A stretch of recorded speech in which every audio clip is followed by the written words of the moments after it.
नमस्कार मित्रांनो, राज्य शैक्षणिक संशोधन व प्रशिक्षण परिषद महाराष्ट्र पुणे कलाध्यापक सेवांतर्गत प्रशिक्षण निवड वेतन श्रेणी। तर आज आपण पाठ 10वा कला प्रकारानुसार मूल्यांकन निकष अध्ययन निष्पत्ती। विद्यार्थी कलेतील विविध प्रकार ओळखतात व त्यांची वैशिष्ट्ये समजावून सांगतात। चित्रकला, शिल्पकला, नृत्य, नाट्य, गायन, वादन या कला प्रकारातील अभिव्यक्ती, सर्जनशीलता व तांत्रिक कौशल्य यांची जाण प्राप्त करतात। तसेच प्रत्येक कला प्रकाराच्या वैशिष्ट्यानुसार त्याचे मूल्यमापन कसे करावे हे समजून घेतात। यामुळे विद्यार्थ्यांमध्ये निरीक्षण शक्ती, अभिरुची, मूल्य निश्चय व कलात्मक विचाराची वाढ होते। प्रस्तावना। विद्यार्थ्यांच्या सर्वांगीण विकासासाठी कला शिक्षणात विविध कला प्रकाराचे अध्यापन केले जाते।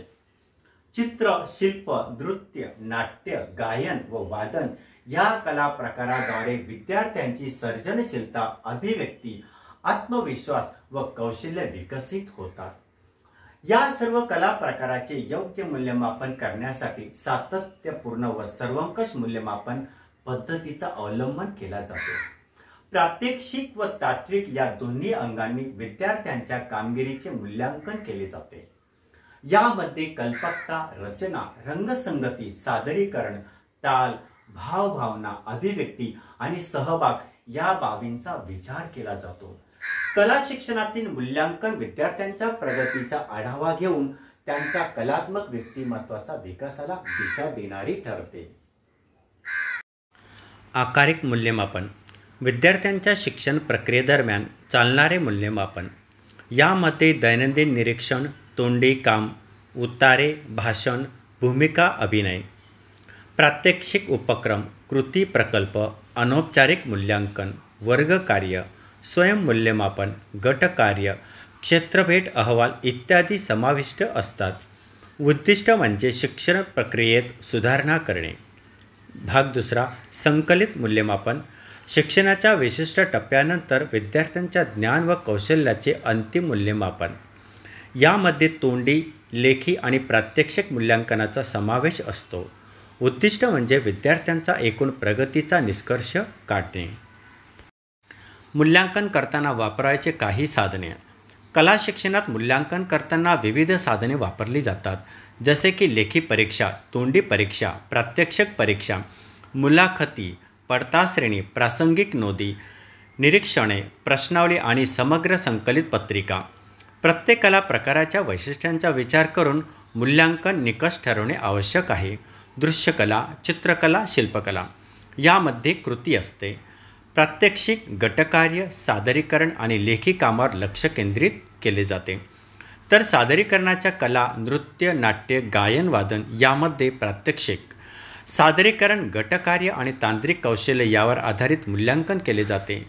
प्रत्येक इयत्तेत विद्यार्थ्यांनी ठरवलेली क्षमता, कौशल्य आणि उद्दिष्टे साधली आहेत की नाही हे पडताळणे महत्त्वाचे असते।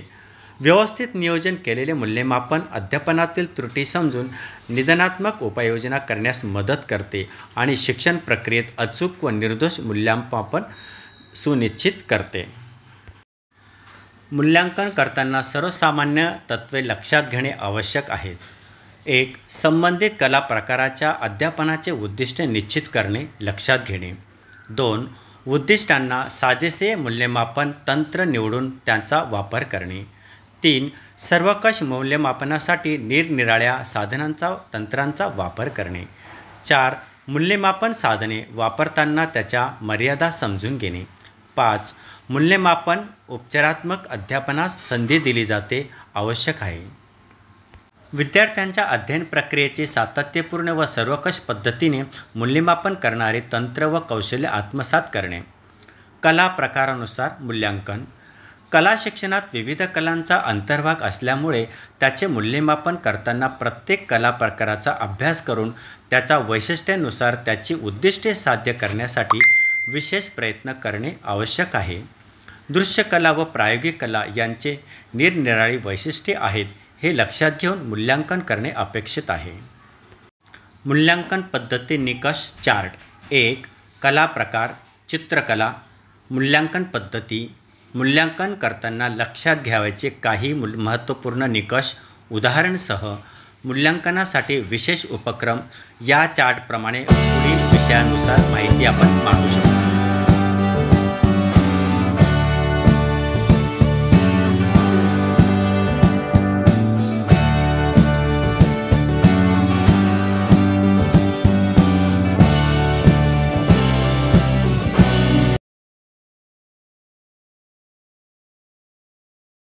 मूल्यांकनात तंत्रज्ञानाचा वापर.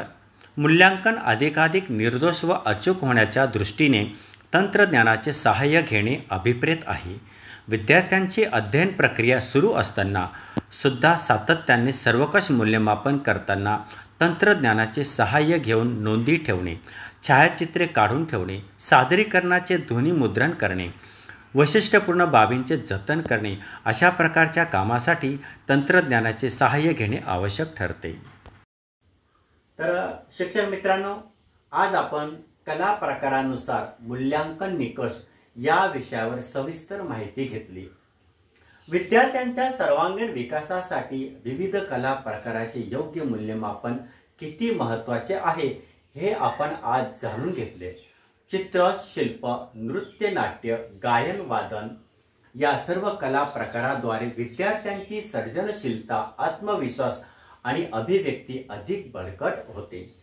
या सर्व घटकांचा विचार करून सातत्यपूर्ण आणि सर्वंकष मूल्यमापन करणे आवश्यक आहे.